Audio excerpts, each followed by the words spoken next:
Senhor esteja convosco. Ele está no meio de nós. Proclamação do Evangelho de Jesus Cristo segundo João. Glória a vós, Senhor. Ao anoitecer daquele dia, o primeiro da semana, estando fechadas por medo dos judeus as portas do lugar onde os discípulos se encontravam, Jesus entrou e, pondo-se no meio deles, disse: a paz esteja convosco.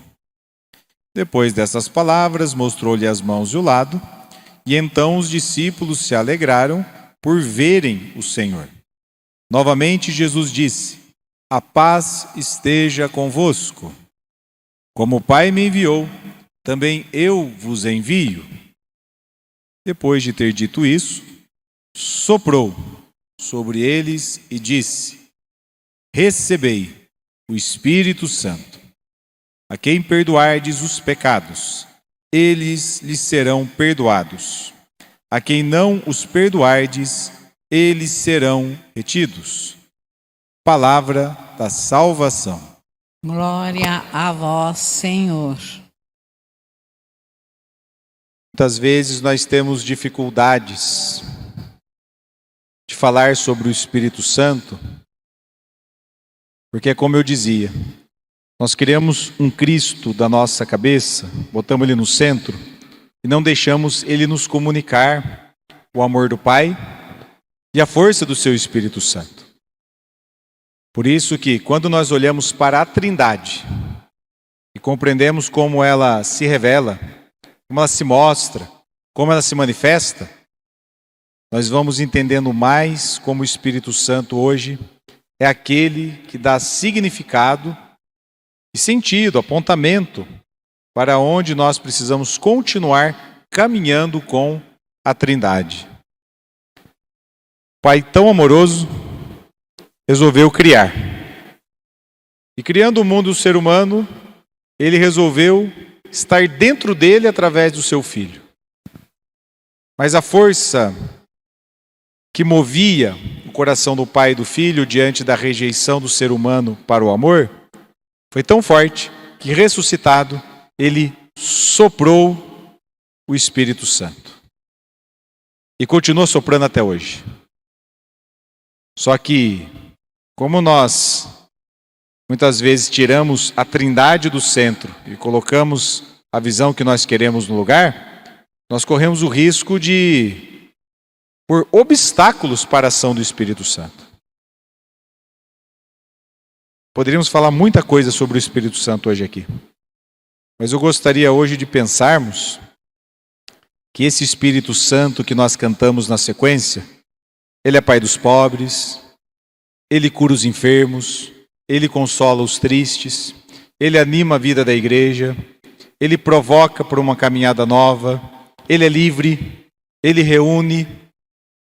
Então, o primeiro Pentecostes, que não significa que o Espírito não atuava, porque na criação o Espírito pairava com o Pai, juntamente ao Filho. A encarnação do Filho é força do Espírito Santo para o amor do Pai. E hoje, com o Espírito, nós manifestamos o amor do Pai e a ação do Filho. Mas é necessário que nós hoje, como igreja, pensemos a força que o Espírito Santo tem que fazer conosco. Por isso que eu dizia no início, eu e o Monsenhor Celso temos uma clara certeza que essa proposta da Igreja do Papa de sair é uma igreja que escuta atentamente o Espírito Santo e deixa ir aonde ele manda. Não aonde nós queremos ficar ou nos fechar. A igreja fechada não é do Espírito. Jesus manda abrir as portas e são enviados. O Pentecoste e Atos dos Apóstolos são inflamados de tanta alegria que comunicam o amor em qualquer língua que encontrarem no caminho. Paulo percebe que a comunidade com dons e carismas é aquela que deixou o Espírito Santo atuar dentro dela. Por isso, a primeira coisa que eu queria pensar que nós temos hoje, como igreja, para aceitar a ação do Espírito Santo conosco, é não domesticar o Espírito Santo. Esse é o maior perigo. Papa Francisco tem uma expressão muito bonita que ele usou na Páscoa há 4 anos atrás, em Santa Marta. É o perigo de a gente pegar o Espírito Santo e pôr dentro de uma gaiola e trancá-lo. Então o Espírito Santo faz o que a gente quer. O que nós determinamos, o que nós achamos. Mas sabe, eu acho que o Espírito Santo é tão esperto. Acho não, tenho certeza. Ele abre a gaiola, sai, anda, transforma, mexe lá, mexe cá, transforma aqui, faz lá. Volta lá, você acha que está trancado, ele já tocou em outros lugares que nem você pensa que você poderia ter alcançado. O Espírito Santo é força viva. Nós não podemos controlá-lo. Ele age em todos os lugares, com outras religiões, com quem ele quiser. Ninguém controla ele. É nós que temos que deixar que ele também nos conduza, nos inspire e nos ajude a fazer o caminho. Então a primeira coisa é, não vamos domesticar essa força viva, esse sopro, esse hálito que é o Espírito Santo, que provoca. E aqui vem o segundo ponto. O Espírito Santo é um provocador. Recomendo que vocês possam, durante essa semana, folhear um pouco mais os Atos dos Apóstolos e procura ver como que o Espírito Santo está escrito nos Atos dos Apóstolos. Aquele que falou, aquele que conduziu, aquele que mandou para lá, mandou voltar, mandou abaixar, mandou subir, mandou andar para a direita, mandou falar, pregar, como se estivesse junto ali. Como, por exemplo, com o eunuco. Provocou lá Filipe. Filipe, vai lá falar, olha, ele está lendo Isaías. Comenta com ele a palavra de Deus. Ajuda ele a entender. A provocação foi tão forte com Filipe e eunuco, que depois ele quis o batismo. Então o Espírito Santo, ele provoca. Ele provoca a gente se desinstalar, a gente pensar, a fazermos coisas novas. Não é uma provocação de irritação, de mexer com o outro. É de mexer consigo mesmo a provocação. A forma de sentir o Evangelho, vivê-la e fazê-la. E aqui vem então o terceiro ponto. O Espírito Santo só faz coisa nova, que é diferente de novidade. Novidade é coisa de propaganda, é coisa de loja, é coisa do supermercado. O novo não. O novo ele sempre atua para que aquele momento seja único. A ressurreição foi única. O Pentecostes do sopro foi único. O Pentecostes dos Atos dos Apóstolos foi único.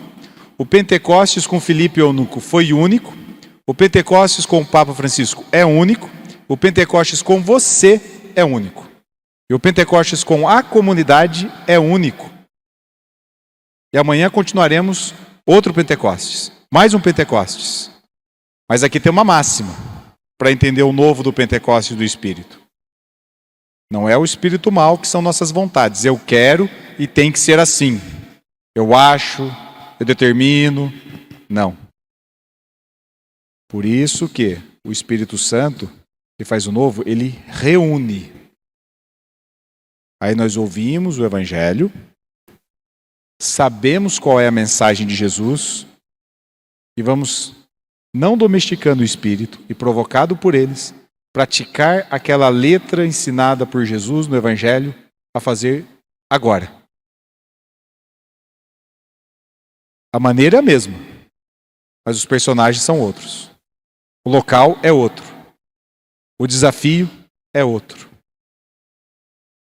Por isso que o Espírito Santo faz a comunhão e a unidade.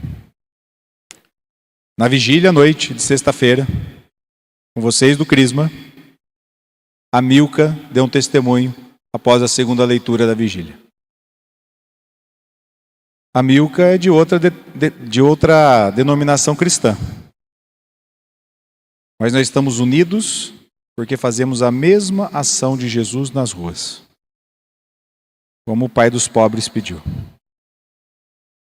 E ela não veio pregar para a gente se converter, nem para ir na igreja dela.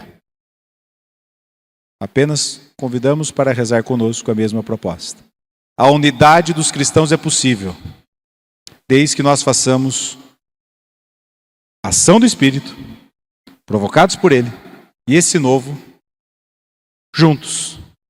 mesmo que cada um tenha a sua comunidade de fé. Agora, quando nós fechamos o Espírito Santo, ele só fala aqui na nossa igreja. Não deixamos que o Espírito Santo nos provoque a fazer encontros novos. A unidade dos cristãos fere o coração da Trindade, que é a vivência dos seres humanos para sempre um mundo novo, porque ele é transformado por cada relação nossa, através da ação do Espírito. Então vamos olhar para o nosso coração e vamos rasgar um pouco a nossa porta dele, para que o Pentecoste de Atos dos Apóstolos, o Pentecoste do ressuscitado e o Pentecostes hoje na nossa igreja inflame em nós a proposta da Trindade. Rezemos isso.